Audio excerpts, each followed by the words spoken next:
નમસ્કાર, હું છું પૂજાની સાદ અને ગુજરાતની વાતમાં આપણું સ્વાગત છે। શરૂઆત મુખ્ય અને વિશેષ સમાચારો પર। રાજકોટમાં પરસોત્તમ રૂપાલાના શાયરાના અંદાજમાં સૂચક બોલ વિવાદ બાદ પહેલીવાર રૂપાલા ખુલીને બોલ્યા। જુઓ માહિતી વિગતવાર।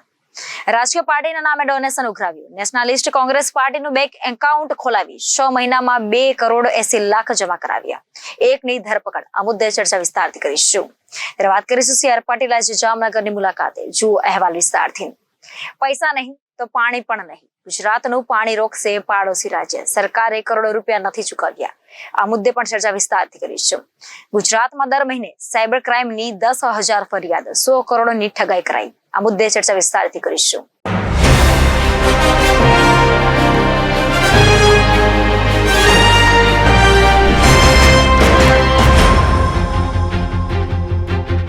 તો ચર્ચા કરી ગુજરાતની વાતમાં। સમાચાર વિગતવાર। ગુજરાતની રાજનીતિમાં પરસોત્તમ રૂપાલાની ક્ષત્રિય સમાજ પર ટિપ્પણી બાદ રાજનૈતિક માહોલ ગરમાયો હતો। પરસોત્તમ રૂપાલાની ટિપ્પણી બાદ ક્ષત્રિય સમાજ દ્વારા તેમનો ઠેર ઠેર વિરોધ કરવામાં આવ્યો હતો। તેમણે વિડીયો દ્વારા અનેક ક્ષત્રિય સમાજની ઉપસ્થિતિમાં જાહેરમાં માફી પણ માંગી હતી। પરંતુ આજે પરસોત્તમ રૂપાલાનો રાજકોટની સભામાં તેમનો અલગ જ અંદાજ જોવા મળ્યો હતો। તેમને આડકતરી રીતે કેટલાક ઇશારા કર્યા હતા, જેનો વિડીયો હાલ વાયરલ થઈ રહ્યો છે। પરસોત્તમ રૂપાલાએ પોતાના મત વિસ્તાર રાજકોટ ખાતે ચૂંટણી અર્થે પોતાનો પ્રચંડ પ્રચાર શરૂ કર્યો છે। પરસોત્તમ રૂપાલાએ રાજકોટમાં એક વિશાળ જનમેદનીને સંબોધન કરતા કહ્યું કે તમને વિનંતી છે કે સંયમ રાખીને કામ કરજો, મને આપ સૌ પર ભરોસો છે। રાજકોટ લોકસભાના મતદારો પર ભરોસો છે। વધુમાં તેમણે ઉમેર્યું હતું કે फानुस बन के जिसकी हिफाजत हवा करे वो समा क्या बुझे जिसे रोशन खुदा करे। तेना बाद તેમણે વધુમાં કહ્યું હતું કે આ વિશાળ જનમેદના સમક્ષ હું એક કાર્યકર્તા તરીકે આપના સુખ દુઃખના સાથી તરીકે આવ્યો છું। પાર્ટી દ્વારા અપાયેલા કાર્યક્રમને પાર્ટીના કાર્યકર્તા તરીકે લઈને આવ્યો છું। નરેન્દ્રભાઈ મોદી સાહેબ કેવી રીતે વ્યવસ્થાઓ બદલી, આ દેશના અર્થતંત્રની સાથે ગામડાને જોડ્યું। ભારત સરકારની તિજોરી સાથે ગામડાનો સરપંચ ડાયરેક્ટ જોડાણો। ભારત સરકારના અર્થતંત્ર સાથે આ દેશનો ખેડૂત જોડાણો। ભારત સરકારના અર્થતંત્ર સાથે આ દેશનો દર્દી જોડાણો। દર્દીની દવા થાય અને દવાખાનાના એકાઉન્ટની અંદર ભારત સરકાર તરફથી પૈસા આવે। સાહેબ, આ બધી વ્યવસ્થાઓ એમનેમ નથી થઈ।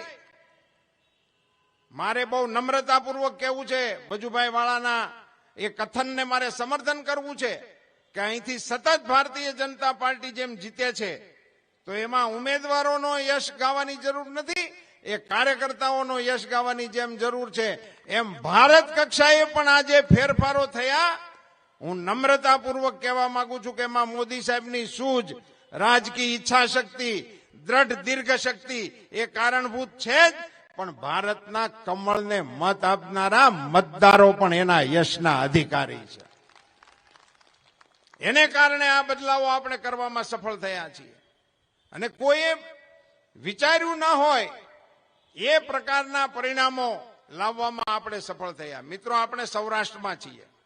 રાજકોટને હંમેશા મારે કોઈની સાથે વાત થતી હોય તો કે સૌરાષ્ટ્રનું પાટનગર એ રાજકોટ છે અને અહીંયા મને યાદ છે કે 2007ની ચૂંટણીમાં સૌની યોજનાની 2012માં મોદીજીએ સૌની યોજનાની જાહેરાત હેમુ ગઢવી હોલની અંદરથી કરી હતી ગુજરાતના મુખ્યમંત્રી શ્રી તરીકે। મિત્રો, આજે વિકાસની કોઈ પણ ચર્ચાઓ કરતા હોય અને કોઈ પણ વિષય મૂકતા હોય ત્યારે વિકાસની પાયાની શરત છે કેટલીક જરૂરિયાતો। એમાં પાણી, રસ્તા, વીજળી, આ ઇન્ફ્રાસ્ટ્રક્ચર હોય તો વિકાસ થાય ને। કારખાનું કોકને નાખવું હોય પણ લાઇટ જ ન આપવાના હોય, તમે કારખાનું હેનું નાખે? કારખાનું નાખે અને પછી ત્યાંથી માલ લઈ જવા માટેના વાહનો ન હોય, ટ્રાન્સપોર્ટેશન ન હોય, રસ્તા ન હોય તો એને માટે કેવી રીતે એ વિકાસ આગળ વધી શકે? આ પ્રાથમિક જે જરૂરિયાતો હતી એ ગુજરાતમાં મુખ્યમંત્રી શ્રી તરીકે નરેન્દ્રભાઈ મોદી પૂરી કરી અને પછી વડાપ્રધાન તરીકે દેશમાં ગયા અને ગુજરાતને એ વખતે એમણે દેશની અંદર સૌથી સલામત મૂડી રોકાણ કરવા માટેના રાજ્ય તરીકે પ્રસ્થાપિત કરી અને પછી દેશના વડાપ્રધાન તરીકે મોદીજી ગયા હતા. એ વખતે એમણે આપણને 24 કલાક વીજળીનો નિર્ણય કરાવ્યો. એ વખતે આપણને 108 આપી. એ વખતે આપણને રસ્તાઓના આખું એ નેટવર્ક ગુજરાતની અંદર ઊભું કરવા માટેનો પ્રયાસ કર્યો. એ વખતની ચૂંટણીઓમાં સાહેબ હું એવું બોલતો કે અમદાવાદ ઉતરો તમે ફ્લાઇટમાં, પછી ઉત્તરમાં જાઓ, દક્ષિણમાં જાઓ, પૂર્વમાં જાઓ, પશ્ચિમમાં જાઓ, પણ 200 કિલોમીટર સુધી તમારે 4 લેન ઉપર હાલવું પડે, પછી સિંગલ પટ્ટી આવે. ત્યાં સુધી તમને સિંગલ પટ્ટી નો આવે એવું ઇન્ફ્રાસ્ટ્રક્ચર ગુજરાતની અંદર ઊભું કરવામાં મોદી સાહેબ સફળ થયા હતા. અને એને કારણે મૂડી રોકાણ કરનારા લોકો અહીંયા આવતા થયા અને એને કારણે રાજ્યનો વિકાસ એ કક્ષાએ આગળ વધ્યો કે આજે અહીંયા હું રાજકોટની અંદર લોકોને મળવા માટેના મારા જે કાર્યક્રમો પાર્ટી ગોઠવે છે એમાં હું લોકસંપર્કમાં જાઉં છું તો આખા એ સૌરાષ્ટ્રના કોઈ ગામડું એવું નહીં હોય કે જ્યાંનો કોઈ નાગરિક અહીંયા રાજકોટની અંદર ધંધો કરવા માટે હાજર ન હોય, એવું કોઈ ગામ નહીં હોય એવું મને આ ગામની અંદર ફરતા ફરતા જાણવા મળે છે. અને લોકો કહે છે અમે આ તાલુકાના છીએ, આ ગામના છીએ, અને અહીંયા આવી અને ધંધો રોજગાર કરવા માટે તેઓ પોતાને અહીંયા આગળ વધારી રહ્યા છે. આ સ્થિતિનું સર્જન મુખ્યમંત્રી શ્રી તરીકે નરેન્દ્રભાઈ મોદીએ કર્યું. અને મારે એ કહેવું જોઈએ કે મુખ્યમંત્રી શ્રી તરીકે નરેન્દ્રભાઈ મોદીએ ગુજરાતમાં જે કામો કર્યા એની સુવાસ આખા એ દેશની અંદર ફેલાણી. અને એ વખતે આખા દેશના નાગરિકોમાં એવો મત ઉભો થયો કે આવો કસાયેલ મુખ્યમંત્રી જો દેશના વડાપ્રધાન બને તો દેશને બેનિફિટ થાય. એટલે દેશની જનતાએ નરેન્દ્રભાઈ મોદી ઉપર આશીર્વાદ વરસાવ્યા અને મોદીજીને વડાપ્રધાન તરીકે સેવા કરવાનો અવસર આપ્યો. અને જેવી લોકોની ધારણા હતી એવું જ વડાપ્રધાન પદ મળ્યા પછી નરેન્દ્રભાઈ મોદી સાહેબે પહેલી વાત તો એ કરી કે હું વડાપ્રધાન નથી, હું દેશનો પ્રધાન સેવક છું, એવો શબ્દ મોદી સાહેબે વાપર્યો.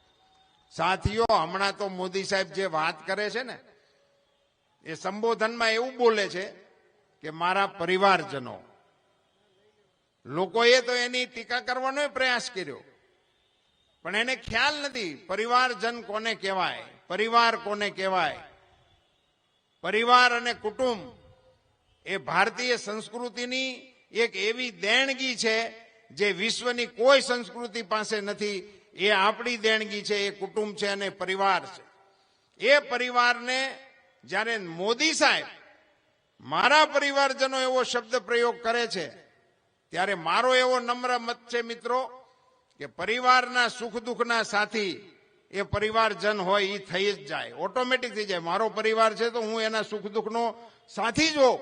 હવે આખો દેશ મોદીજી પરિવારજન તરીકે જ્યારે સંબોધન કરે છે ત્યારે આખા દેશના સુખ દુઃખના સાથી બનવાનો સંકલ્પ મોદી સાહેબે કર્યો હોય એવી મને એની અંદરથી ભાવના દેખાય છે. અને એને કારણે નરેન્દ્રભાઈ મોદી સાહેબે અહીંયા આટલી બધી અમારી માતૃશક્તિ ઉપસ્થિત છે ત્યારે મને કહેવાનું મન થાય કે આપણા દેશમાં વર્ષો સુધી તેવી માન્યતા રહી કે આ ડિફેન્સ છે એ બહેનોનું કામ જ નથી અને એટલા માટે ડિફેન્સની સ્કૂલોમાં જ એડમિશન નહોતું મળતું. પછી અંદર કામકાજ કરવાનું, ભરતી થવાનું નહીં તો પછીનો વિષય હતો. ડિફેન્સની જેટલી સૈનિક શાળાઓ હોય એની અંદર દીકરીઓને એડમિશન જ નહીં આપવાનું. આવી આપણી પરંપરા હતી, આ દેશની એવી વ્યવસ્થા હતી. આ દેશના વડાપ્રધાન તરીકે નરેન્દ્રભાઈ મોદીએ એ પરંપરાને તોડીને સૈનિક સ્કૂલના દરવાજા દેશની દીકરીઓ માટે ખોલી નાખ્યા.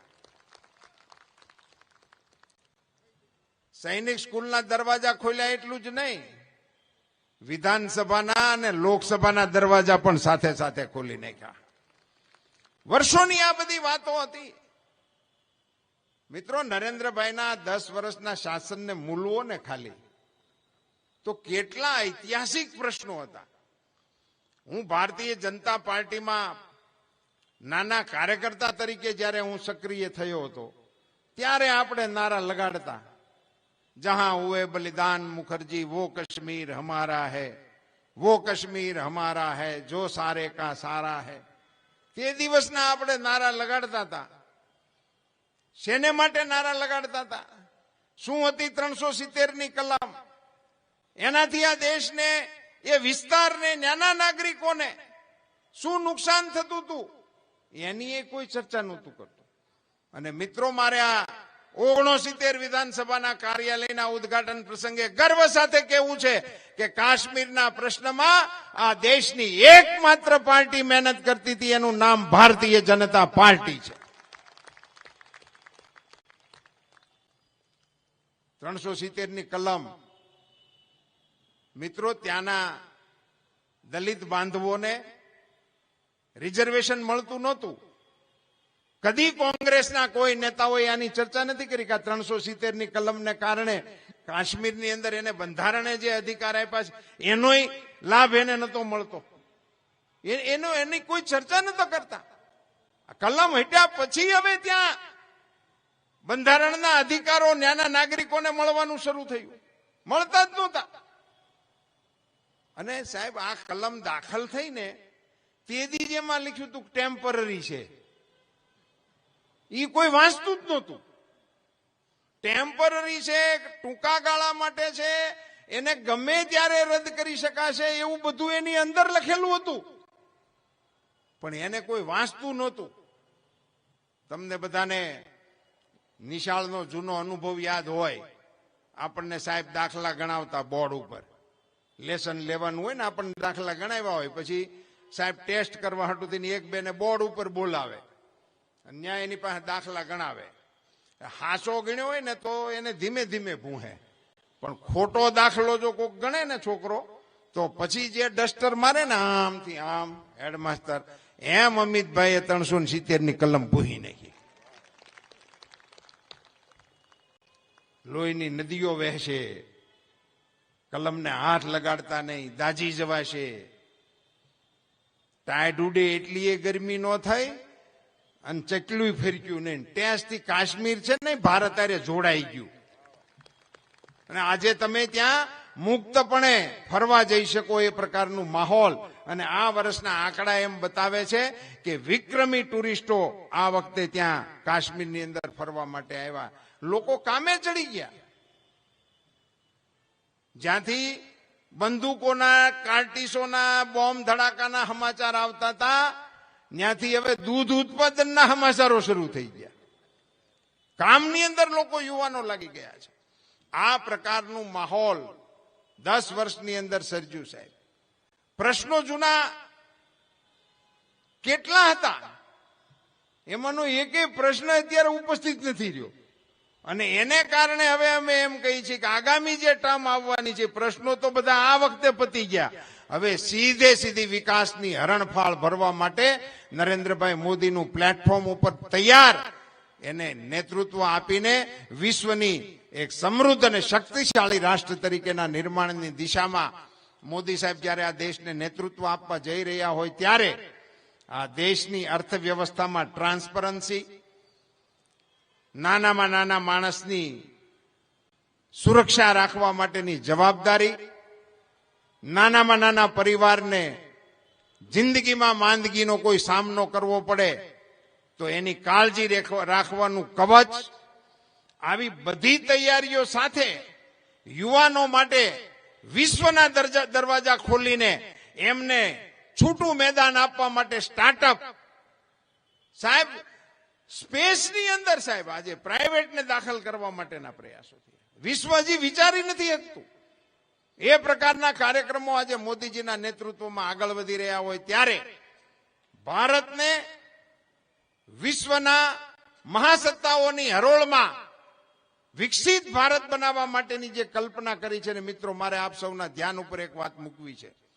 અત્યાર સુધીની કોઈ રાજ્યની સરકારો કે ભારતની કોઈ સરકાર એ પોતાની યોજનાનું ગામ સ્તરે, વોર્ડ સ્તરે અમારી યોજનાઓનું શું થયું છે એવું કોઈ પૂછવા હજી સુધી આવ્યા નથી. નરેન્દ્રભાઈ મોદીએ વિકસિત ભારત રથયાત્રા કાઢીને હિન્દુસ્તાનના તમામ ગામની અંદર જઈને પૂછ્યું કે આ ગામની અંદર ગેસ મળવા પાત્ર 50 જણા હતા, કેટલાને મળ્યા છે? આ ગામની અંદર પ્રધાનમંત્રી આવાસ યોજના નીચે આટલાને મકાન મળવા પાત્ર હતા, કેટલાને મળ્યા? સાહેબ, સરકાર હોય ને એ તો આવો હિસાબ કિતાબ કોઈ દી કરતી જ નથી. નરેન્દ્રભાઈ મોદીએ આખા દેશની જનતાની સામે વિકસિત ભારત રથયાત્રા કાઢીને ગામે ગામની માહિતી એકત્ર કરી અને જે યોજના ત્યાં ઓછી પહોંચી હોય તો એના ફોર્મ તે દિવસે ત્યાં ભરાવવા માટેનો કાર્યક્રમ રાખ્યો. અને ભારત સરકારની કક્ષાએ નિર્ણય કર્યો કે હવે કોઈ પણ યોજના ભારત સરકારની હશે એને છેવાડાના ગામ સુધી 100% પહોંચાડવા માટેનો પ્રયાસ કરવો છે. 100%. હવે એવું નહીં 50% મળી ગયું એટલે ઓહો, 60% મળી ગયું એટલે આપણે પીઠ થપથપાવવાની, એવું નહીં. જેને મળવા પાત્ર છે એને 100% મળવું જોઈએ. અને એટલા માટે મિત્રો હું એક ઉમેદવાર તરીકે નહીં પણ ભારતીય જનતા પાર્ટીના કાર્યકર્તા તરીકે અપીલ કરું છું કે મોદી સાહેબ પોતાની સરકારની યોજનાઓ 100% પહોંચાડવા માટેનો પ્રયત્ન કરતા હોય તો આપણે કાર્યકર્તા તરીકે કોક બૂથને 100% મતદાનમાં પહોંચાડવા માટેનો કાર્યક્રમ શું કામે ના કરીએ? સરકાર જ્યારે 100% કામ કરવા માટેની કટિબદ્ધતા સાથે મેદાનમાં હોય તો નાગરિકો તરીકે આપણે 100% મતદાન કરવા માટે શું કામ જઈએ? આજે મને પદયાત્રા દરમિયાન ને મારા લોકસંપર્ક દરમિયાન ઘણા આગેવાનોએ કહ્યું કે સાહેબ અમારા બૂથની અંદર અમે આ વખતે પ્રયાસ કરવાના છીએ. અમારી પાસે 2-3 બૂથ એવા છે જે કાર્યકર્તા મળતા હતા એ કહેતા હતા કે અમારે ત્યાં આમ તો 80-85% થઈ જાય છે.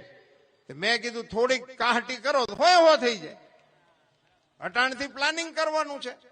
અને આ કાર્યાલયો ખોલ્યા છે એનો મતલબ જ એ છે આપણે કાર્યાલયોના માધ્યમથી આવી ઝીણી વાતોને નીચે સુધી પહોંચાડવાનો પ્રયાસ કરીએ તો આપણે 100% પરિણામ આપી શકે અને 100% મતદાન કરી શકે એવા બૂથોને આઈડેન્ટિફાય કરીને એ માટેનો પ્રયાસ પણ આપણે કરવો જોઈએ. અને મને પાકી શ્રદ્ધા છે કે રાજકોટના મતગણતરીના આંકડાઓ જ્યારે પ્રસિદ્ધ થશે ત્યારે કેટલાક મારા ગૌરવશાળી કાર્યકર્તાઓના બૂથના નામ એમાં 100%ના મતદાનમાં અવશ્ય આવશે.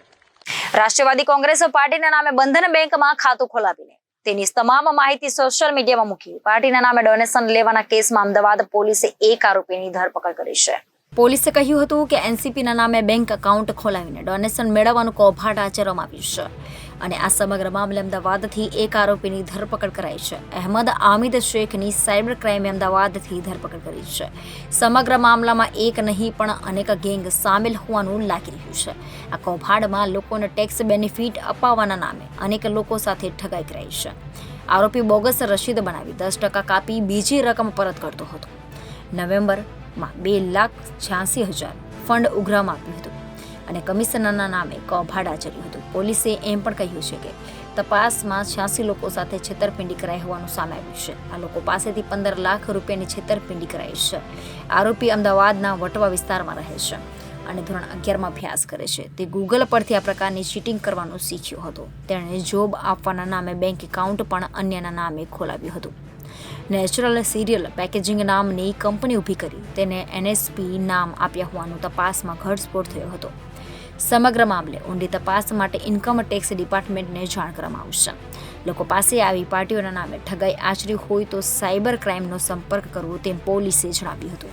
લોકસભા ચૂંટણીના માહોલ વચ્ચે ભાજપ પ્રદેશ અધ્યક્ષ સી આર પાટીલ આજે જામનગરની મુલાકાતે છે. માહિતી મુજબ જામનગરમાં સી આર પાટીલ લોકસભા ચૂંટણી પૂર્વે કાર્યકર્તાઓ પદાધિકારીઓ પાસેથી કામોનો હિસાબ પણ માંગી શકે છે. લોકસભા ચૂંટણી પ્રચારને લઈને બીજેપી પ્રદેશ અધ્યક્ષ સી આર પાટીલ આજે જામનગરની મુલાકાતે છે. માહિતી મુજબ અહીં સી આર પાટીલ બંધ બાર અને કાર્યકર્તાઓ પદાધિકારીઓ સાથે વાર્તાલાપ કરશે. એવો પણ અહેવાલ છે કે આ બેઠક દરમિયાન સી આર પાટીલ લોકસભા ચૂંટણી પૂર્વે કાર્યકર્તાઓ પદાધિકારીઓ પાસેથી કામોનો હિસાબ પણ માંગી શકે છે. પેજ કમિટી અને બૂથ લેવલ પર કેટલીક અને કેવી કામગીરી ચાલી રહી છે, સરકારની યોજનાના લાભાર્થીઓ સાથે રૂબરૂ સંપર્ક થઈ રહ્યો છે કે નહીં સહિતની વિવિધ મુદ્દાઓ અંગે માહિતી એકત્રિત કરશે. આગામી લોકસભાની ચૂંટણી અને ચૂંટણીના અનુસંધાને જ્યારે સતત ત્રીજી વખત આપણા ગુજરાતના પનોતા પુત્ર આપણા દેશના યશસ્વી વડાપ્રધાન શ્રી નરેન્દ્રભાઈ મોદી સાહેબને આપણે ફરીથી આ દેશમાં 400 બેઠકો અને 370 એમને ત્યાં બિરાજમાન કરવાના હોય ત્યારે સ્વાભાવિક રીતે સવિશેષ જવાબદારી જો કોઈ રાજ્યની દ્રષ્ટિથી કોઈની આવતી હોય તો એ ગુજરાત રાજ્યમાં ભારતીય જનતા પાર્ટીના કાર્યકર્તાઓની આવતી હોય છે. સ્વાભાવિક રીતે આજે આપણે એક વાત ગર્વથી કહેતા હોય કે અમે ભારતીય જનતા પાર્ટીના કાર્યકર્તાઓ છીએ, વિશ્વની સૌથી મોટી પાર્ટીના કાર્યકર્તાઓ છીએ. નરેન્દ્રભાઈ પોતે અમારા રાજ્યના સપૂત છે, ત્યારે હું માનું છું કે આજે વિશ્વની સૌથી મોટી પાર્ટી જો ભારતીય જનતા પાર્ટી હોય અને એનો શ્રેય કોઈને પાયામાં જાતો હોય તો એ ભારતીય જનતા પાર્ટીના સર્વે કાર્યકર્તાઓને, ખાસ કરીને ગુજરાતના કાર્યકર્તાઓને જાય છે. આ હકીકત છે. આપણે મોદી સાહેબને અહીં મજબૂતીથી મુખ્યમંત્રી તરીકે એક કાયદેસર ગુજરાત આખા દેશનું ડેવલપમેન્ટ એન્જિન બને, એક આખા દેશને રાહ ચીંધાડતું થઈ જાય એ પ્રકારની આખી વ્યવસ્થા એમના નેતૃત્વના માધ્યમથી ઊભી ના કરી રહી હોત તો કદાચ આજે આ પરિસ્થિતિ આ રાષ્ટ્રની, આ પાર્ટીની અને આપણા સૌની ના હોત. આ હકીકત છે. આજે જ્યારે માનનીય પ્રધાનમંત્રી શ્રી ત્રીજી વખત આ દેશના વડાપ્રધાન બનવા જઈ રહ્યા હોય એ વાત નિશ્ચિત છે. આજે આખો દેશ મજબૂતીથી કોંગ્રેસ મુક્ત થાય છે ત્યારે હું માનું છું ગુજરાતમાં આપણા સૌની એક સવિશેષ જવાબદારી આવે છે કે આપણા માનનીય અધ્યક્ષશ્રીએ જે આહવાન આપણે કર્યું છે કે 26 બેઠકો આપણે 5 લાખ મતોથી જીતવાની છે, ત્યારે હું આટલું જ કહીશ, એ આહવાન માનનીય પ્રદેશ અધ્યક્ષશ્રી હોય કે આખા વિશ્વમાં આજ મજબૂતીથી ભારતીય જનતા પાર્ટીની નોંધ કરાવવાની હોય, આ સમગ્ર જે આહવાન છે એ માત્ર ને માત્ર અહીં બેઠેલા કોઈના વિશ્વાસ કરતાં વધારે તમારા બધાના વિશ્વાસ ઉપર પાર્ટીએ કરેલું છે. નેશનલ એક્ઝિક્યુટિવમાં મારે ગુજરાતના ઇલેક્શનનું જ્યારે રિપોર્ટિંગ કરવાનું આવ્યું ત્યારે મેં પહેલો શબ્દ કહ્યો કે મારી આંખમાં આંસુ નથી દેખાતા પણ હૃદય રડે છે.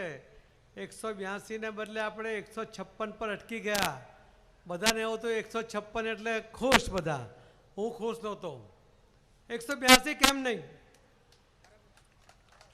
આપણે દરેકે દરેક સીટ ઉમેદવારને જીતવા માટેને સિલેક્ટ કરીએ છીએ. દરેક સીટ ઉપર આપણા કાર્યકર્તા અલગ છે, દરેક સીટ ઉપર એની વ્યવસ્થા અલગ છે, એનું સંગઠન અલગ છે. તો બધી સીટ જીતવી જોઈએ ને. આપણે એવું કહીએ છીએ કે 25 સીટ હારી જઈશું ચાલશે, પણ 26 સીટ હાર્યા ને એનું ગણિત પણ તમે સમજી લો અને ભૂલ બીજી વાર ના થાય એ પણ જોવું પડશે. 2022ના વિધાનસભાના ઇલેક્શનમાં આપ પાર્ટીને ગુજરાતમાં 40 લાખ મત મળ્યા, કોંગ્રેસ પાર્ટીને 80 લાખ મળ્યા, ભારતીય જનતા પાર્ટીને 1,68,00,000 મત મળ્યા. આપ કરતા 1,28,00,000 મત વધારે, કોંગ્રેસ કરતા 88 લાખ મતની લીડ વધારે, અને છતાં ફક્ત 3,05,000 મત ખૂટવાને કારણે આપણે 26 સીટ હારી ગયા. શું ભૂલ થઈ? આપણે કહીએ એક ગામની અંદર શ્રાવણ મહિનો આવે એટલે ગામ લોકો ભેગા થાય કે કાલે આપણે બધા ગામ લોકો 1 લોટી દૂધ મહાદેવને ચડાવીશું. હવે એકાદ ભાઈ અડવિત્રો હોય એને એમ થાય કે આખું ગામ દૂધ ચડાવવાનું છે તો હું 1 લોટી પાણી ચડાવીશ તો ક્યાં ખબર પડશે. તો બીજા દિવસે સવારે મહાદેવ પર ખાલી પાણી જ ચડ્યું. ભરોસાની ભેંસ. એટલે વિશ્વાસ કર્યો એટલા માટે. કોઈ પર વિશ્વાસ નહીં કરતા. તમારે આ ઇલેક્શનની અંદર તમારા ભાગે જે દૂધની લોટી ચડાવવાની છે દૂધ જ ચડાવજો, પાણી નહીં લઈ જતા. મારે તમને આ જ કહેવું છે કે જે ભૂલ થઈ એના પરિણામે ફક્ત 3,05,000 મત માટે 26 સીટ હારીએ, એ પણ કેવી 922 મત માટે આપણે ગીર સોમનાથ હારી ગયા. માનવદર 3,000, બોટાદ 3,000, ગારિયાધાર 3500 મતે, 3700 મતે ખંભાત, આકલાવ 2700 મતે, પોરબંદર 5,000 મતે, ચાણસમાં 1400 મતે, ખેડબ્રહ્મા 1600 મતે, દાતા 2000 મતે, જિગ્નેશ મેવાણીની 4000 મતે, આવા નાના મતે 5000 થી ઓછા મતે આપણે 20 સીટ હારી ગયા. જો આ કાર્યકર્તાઓ બધા જ દૂધની લોટી લઈને ગયા હોત ને તો આપણે 176 પર તો પહોંચી જ ગયા હતા. એટલે આ વખતના ઇલેક્શનમાં પણ ધ્યાન રાખજો કે આટલા બધા કાર્યકર્તા છે, આટલા બધા લોકો જોડાઈ રહ્યા છે. આજે પણ 500 લોકો જોડાયા અમારા ધારાસભ્ય શ્રી મેઘજીભાઈના વિસ્તારમાંથી, ધ્રોલમાંથી રોજ હજારોની સંખ્યામાં જોડાય છે, કેમ કે અમને લાગે છે કે આ જ પાર્ટીનું ભવિષ્ય છે. નરેન્દ્ર મોદી સાહેબના નેતૃત્વમાં આ દેશ આગળ વધી રહ્યો છે. આવનારી પેઢી માટે જો તંદુરસ્ત એને ભવિષ્ય આપવું હોય તો ભારતીય જનતા પાર્ટી સાથે જોડાવવું જોઈએ. અને ત્યારે ભારતીય જનતા પાર્ટીનો કાર્યકર્તા દૂધની લોટી લઈને બદલે પાણીની લોટી લઈને જાય તો એ જરાય મંજૂર નથી ભાઈ. એવી ભૂલ નહીં થાય ને. તમારા ભાગે આવેલું કામ પ્રામાણિકતાથી કરજો. કોઈ શું કરશે એની ચિંતા નહીં કરતા. તમારું કામ પૂરી પ્રામાણિકતાથી કરવાનું છે. તમારા લોટીમાં દૂધ જ હોવું જોઈએ. મારી આપ સૌને એ જ વિનંતી છે કે 2022માં જે આપણે ટાર્ગેટ ચૂક્યા છે 182 નો, આ વખતે એક પણ વિધાનસભાની અંદર કોંગ્રેસને લીડ નહીં મળવી જોઈએ. મંજૂર? તમારા ભરોસે કહું છું ભાઈ. હું આજે 23મી લોકસભામાં આવ્યો છું. 22 લોકસભાની અંદર જે મેં વાતાવરણ જોયું છે, મને વિશ્વાસ છે કે કેટલીક જગ્યાએ તો કોંગ્રેસના લોકસભાના ઉમેદવારની ડિપોઝિટ તમે જમા કરી દેશો. આ ડિપોઝિટ જમા કરવાની વાતનો બી ફિગર તમને આપો કે 2022માં આ પાર્ટી જે સરકાર બનાવવાની વાત કરતી હતી એને 126 સીટ ઉપર ડિપોઝિટ જમા થઈ ગઈ. કોંગ્રેસ 44 સીટ પર ડિપોઝિટ જમા થઈ ગઈ અને પાછા હવે અહીંયા આવી ગયા છે લડવા માટે. એવો હમણાં એક કોંગ્રેસના અને ગુજરાતના પ્રભારી મુકુલ વાસનિકે કોંગ્રેસના કાર્યકર્તાઓને સલાહ આપતી વખતે કહ્યું કે આ વખતે જો ભારતીય જનતા પાર્ટી જીતે તો આ છેલ્લું ઇલેક્શન છે. એને વિશ્વાસ છે કે હવે પછી કોઈ જીતવાના જ નથી. હું તો કહું આપ પણ નથી જીતવાના. તમારા છેલ્લા ઇલેક્શન ક્યારના પૂરા થઈ ગયા. ભારતીય જનતા પાર્ટીનો કાર્યકર્તા આ ઇલેક્શન એવી રીતે લડશે કે બીજી વાર કોંગ્રેસને ઉમેદવાર નહીં મળશે.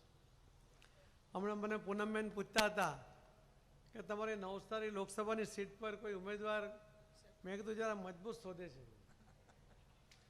કોંગ્રેસ વાળા કંઈક મજબૂત ઉમેદવાર શોધે છે. કોઈ દેખાય તો કહેજો એમને. પણ મિત્રો તાકાત કોની છે? કોઈ ઉમેદવારની છે? કોઈ સાંસદની છે? આ તાકાત ભારતીય જનતા પાર્ટીના કાર્યકર્તાની છે મિત્રો. અહીં બેઠેલા આટલા આગેવાનો નીકળી પડે ને તો હું તમને વિશ્વાસથી કહું છું કે આ સીટ ઉપર પણ તમે કોંગ્રેસના ઉમેદવારની ડિપોઝિટ જમા કરી શકો એવી સ્થિતિ છે. જરૂર છે તમારા આત્મવિશ્વાસ જગાડો. જરૂર છે કે અમારે મતદાન કરવું છે, મતદાન કરાવવું છે અને કોંગ્રેસની ડિપોઝિટ જમા કરવાની છે એવો સંકલ્પ તેને તમે લઈને નીકળો તો જીતવાનો મંત્ર હું તમને આપવા માટે જ આવ્યો છું. અને મને વિશ્વાસ છે કે આ મંત્રના આધારે તમે જ્યારે કામ કરશો તો 100% સરસ રિઝલ્ટ આવશે અને આપણી જે અપેક્ષા છે એ પ્રમાણેનું રિઝલ્ટ આમાં આવશે. બૂથના પ્રમુખો અહીંયા હાજર છે ને? જરા એકવાર ખાલી બૂથ પ્રમુખો તાળી પાડે એટલે ખબર પડે કેટલા છે. ઓહો, બહુ મોટી સંખ્યામાં છે. 2000 બૂથ કેટલા? 2000 1800 1900 આ બૂથના કાર્યકર્તા અહીં બેઠા છે. શક્તિ કેન્દ્રના પ્રમુખો બેઠા છે, પ્રભારીઓ બેઠા છે, તમામ ચૂંટાયેલા પ્રતિનિધિઓ બેઠા છે.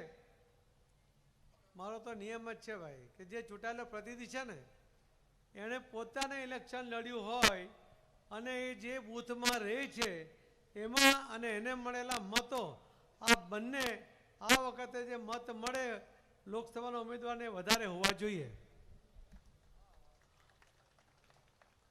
ગયા વખતે આપણે હમણાં બધું મેયર ને જિલ્લા પંચાયતના પ્રમુખ ને કારોબારીને બધું તમે બનાવ્યું ને, બનાવ્યું કે નહીં? ત્યારે બધા અહીંયા આવ્યા છે ને સંકલન સમિતિમાં આવેલા કે નહીં? આ રમેશભાઈ મુંગરાને બધા લઈને આવ્યા હતા.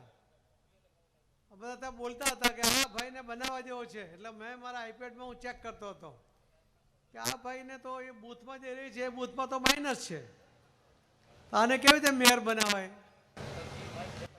અપાય હા બોલો તો ખરા. જે પોતાના બૂથમાં માઇનસ જાય એને નેતા બનાવાય? કેટલા એના પત્તા કપાઈ ગયા, કોઈની ભલામણ નહીં ચાલી. આ પ્રમુખો અને મહામંત્રીઓ કહેતા હતા કે બહુ સારો કાર્યકર્તા છે. મેં કીધું નાપાસ થયો છે. તમને પણ એટલા માટે મંત્ર આપું છું કે તમારે પણ પોલિટિકલ પાર્ટીના તમે આગેવાનો છો.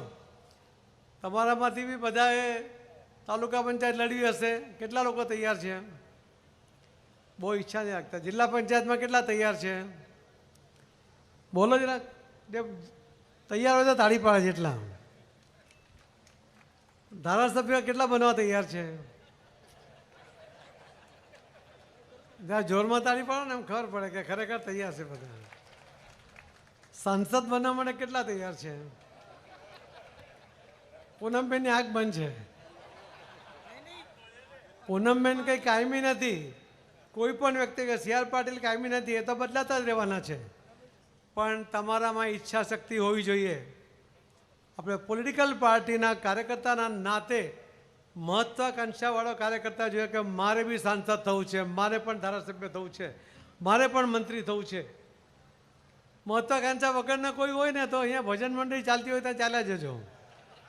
આપણે તો મહત્વાકાંક્ષાવાળો જ જોઈએ કે જે ડંકાની ચોટ પર કે તમે મોદી સાહેબનો તમે દાખલો આપી નહોતો કે આજ દિન સુધીમાં જેટલા પ્રધાનમંત્રી બન્યા કોંગ્રેસના, જવાહરલાલ નહેરુ, ઇન્દિરા ગાંધી, લાલ બહાદુર શાસ્ત્રી, રાજીવ ગાંધી, મનમોહન સિંહ, નરસિંહ રાવ કે જે કોઈ બીજા બી આવે બધા જ કોંગ્રેસ પાર્ટી એમને બનાવ્યા.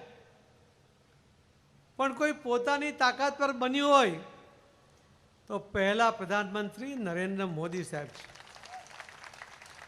આપણે ડંકાના ચોટ ઉપર કહ્યું કે મારે પ્રધાનમંત્રી બનવું છે. 2014 પહેલાં અમને જાહેરાત કરી.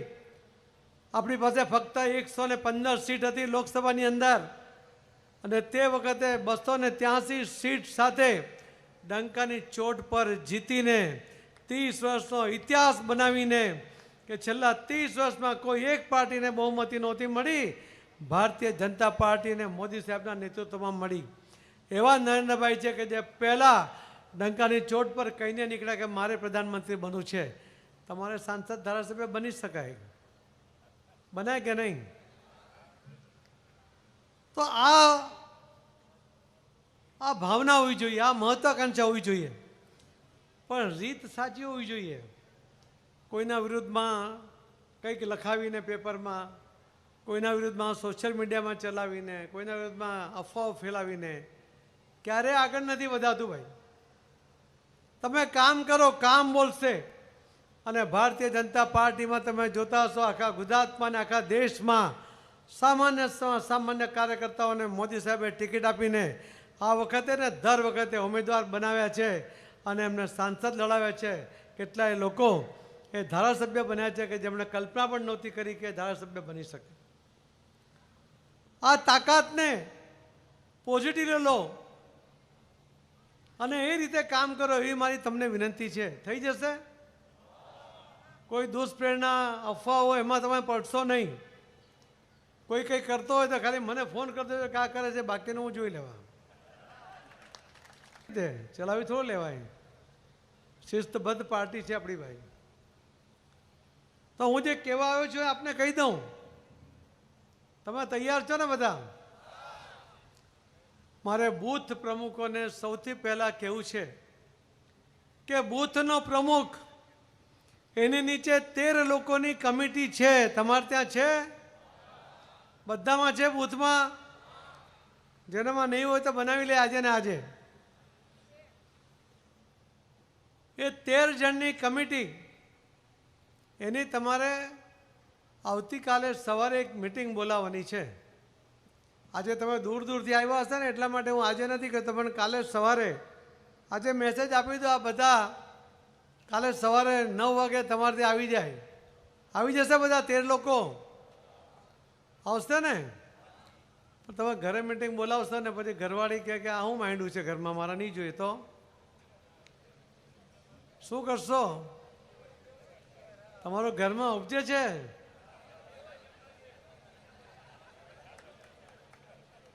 મારું નહીં ઉપજતું. તમે ફાંકા મારો છો કે તમારું ઉપજે છે ઘરમાં? સાચું બોલો, કોનું ઉપજે છે? લગ્ન થયેલા છે ને? એ બેન તમારા પત્ની જો ના પાડે ને તો એને કહેવાનો ગાંડી.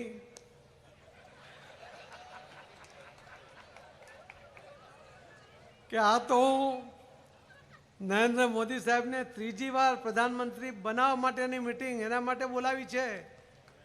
તો એ બેન તમને નાસ્તો બી કરાવશે 14 ને અને ચા પણ પીવડાવશે. મોદી સાહેબના નામ પર એ બેન માની જશે. એટલે તમારું ના ઉપજતું હોય તો આ રીતે વાત કરજો, વાંધો નહીં આવે. ગુજરાત અને રાજસ્થાન વચ્ચે પાણી માટે વિખવાદ હવે ચરમસીમાએ પહોંચ્યો છે.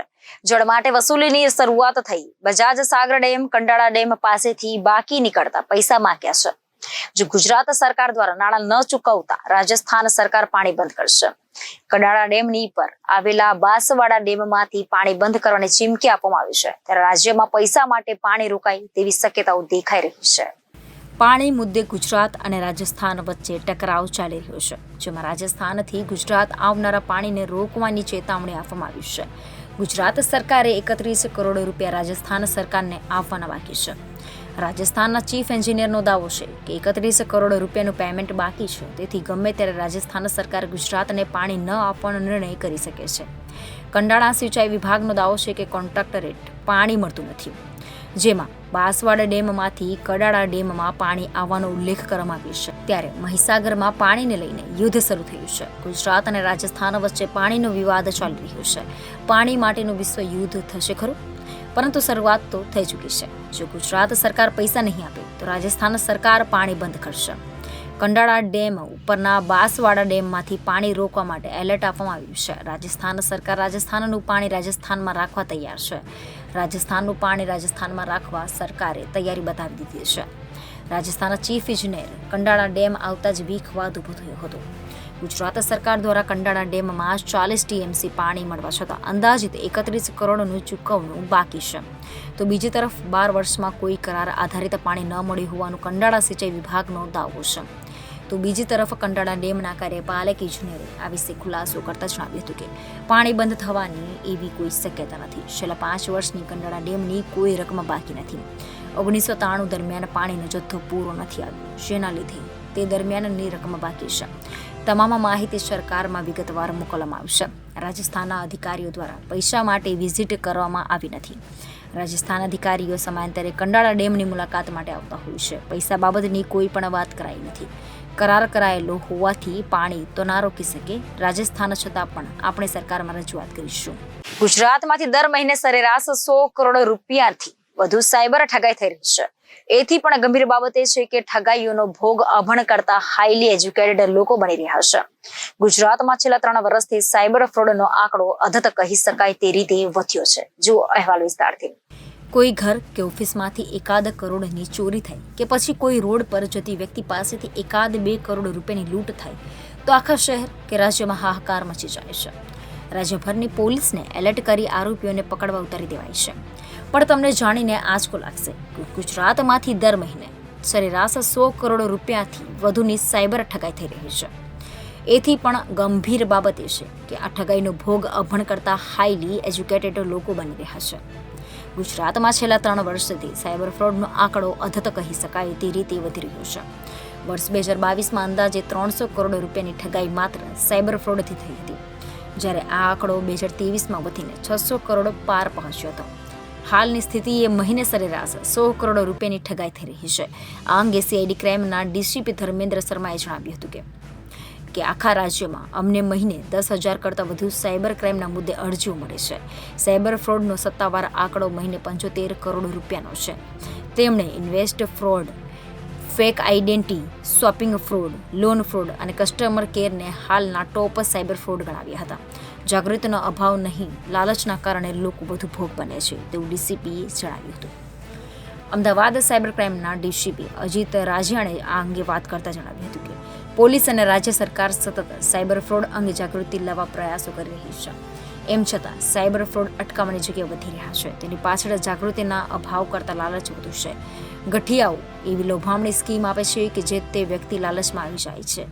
લોકો અજાણી વ્યક્તિની આવી લાલચમાં ન આવે તો પણ સાયબર ફ્રોડ અટકી જાય તેમ છે. સૌથી વધુ ભોગ આ સાયબર ફ્રોડમાં બને છે, જેમ કે share market investment, fake identity, Chinese app અથવા સ્પેશિયલ મીડિયાથી શોપિંગ, લોન અપનાવવાના નામે ઠગાઈ, કસ્ટમર કેરના નામે ઠગાઈ. સીઆઈડી સાયબરના ડીસીપી ધર્મેન્દ્ર શર્માએ જણાવ્યું હતું કે ગુજરાત પોલીસે છેલ્લા 1 વર્ષમાં 196,42,75,242 રૂપિયા બચાવ્યા છે. જો કોઈ વ્યક્તિ ફ્રોડ થતાની સાથે જ તાત્કાલિક ફરિયાદ કરે તો અમે જે તે બેંક સાથે કોઓર્ડિનેશન્સ કરીને રૂપિયા બ્લોક કરાવી દઈએ છીએ. આમાં ઘણા લોકોના રૂપિયા બચાવ્યા હતા. એટલું જ નહીં, 1 વર્ષમાં સાયબર ફ્રોડના 992 રૂપિયો અલગ અલગ રાજ્યોમાં ઝડપાયા હતા. તો હવે ગુજરાતની વાતમાં લઈએ વિરામ. વધુ સમાચારો માટે જોતા રહો જનાદેશ ન્યૂઝ. નમસ્કાર.